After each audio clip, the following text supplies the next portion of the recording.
What are the similarities and differences between the Germans and the Austrians? But Germans are usually Protestants, and in the But the southern region, but the Austrians are more Catholics than Protestant. what are the similarities and differences between the Germans and the Austrians, apart from the flag and the Catholic and Protestant you talked about? Well, there are a lot of historic different developments because the Austrian history was the history of the older history was the history of the monarchy of the Habsburgs, and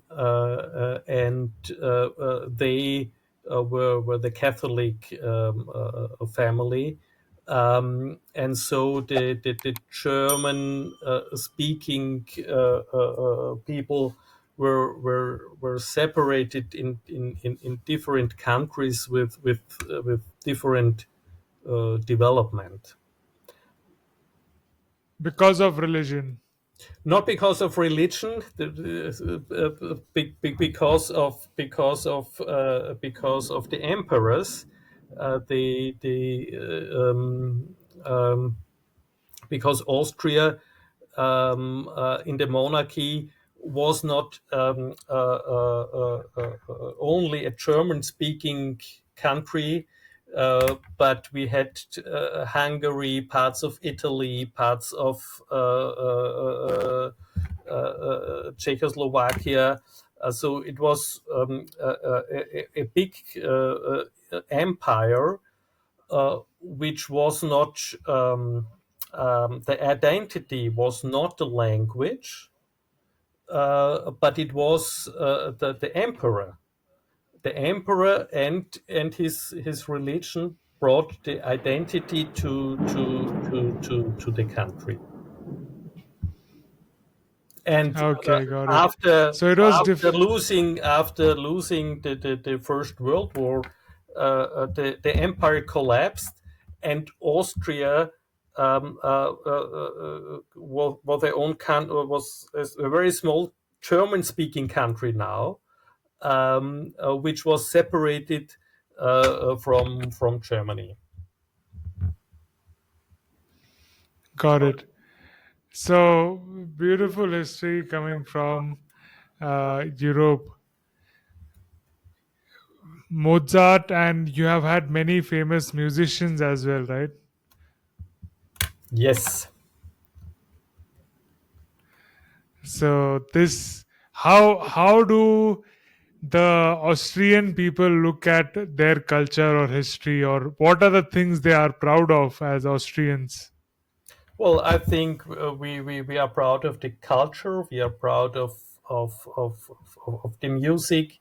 So the concert of at the New Year's Day is delivered all over the world. I think it's one of the most famous events worldwide, and well known. We are proud of the country, of the the landscape, the mountains, um, um, especially also on sports, more the winter sports than soccer. We are not so successful in soccer like we want it to be. Yeah, and we are proud of, as a small country, in the younger history, we tried to be a bridge between the nations, and we have also one of the three UN centers worldwide. One is in Vienna. So we try as a small country to have the role to bringing a dialogue, also to bring enemies to come in dialogue, and maybe to meet in Vienna for international conferences. Beautiful. There is one more thing I want to come to to Austria and Vienna for is the Zacher tort. Yeah, It's pretty famous, I believe. It was there in my German books. yeah, it's a famous cake, and two coffee houses are fighting on it, which one has the original one. Which one do you think has? Can you name these coffee houses? It's the Café Sacher and the Café Daimler. Yeah, I think you should try both. Try both and decide. Yeah, as you're talking about food, what are other Austrian delicacies? Well, there's the famous Wiener Schnitzel. It's What is that? it's a veal in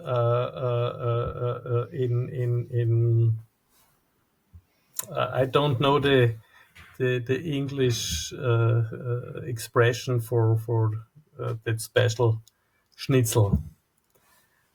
Um,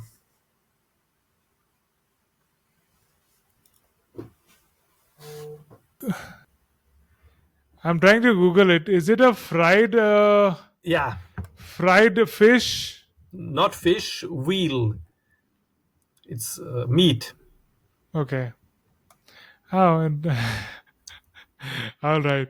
And even those breads, right? They have these design breads. I forgot the name, but Brezel, yeah, but that's yeah, more pretzel. Brezel, but that's more in southern Germany, in Bayern. They are more famous for the Brezel than Vienna, but we have also Brezels. Okay. So, like the Germans have the beer festival, are there particular festivals for Austrians?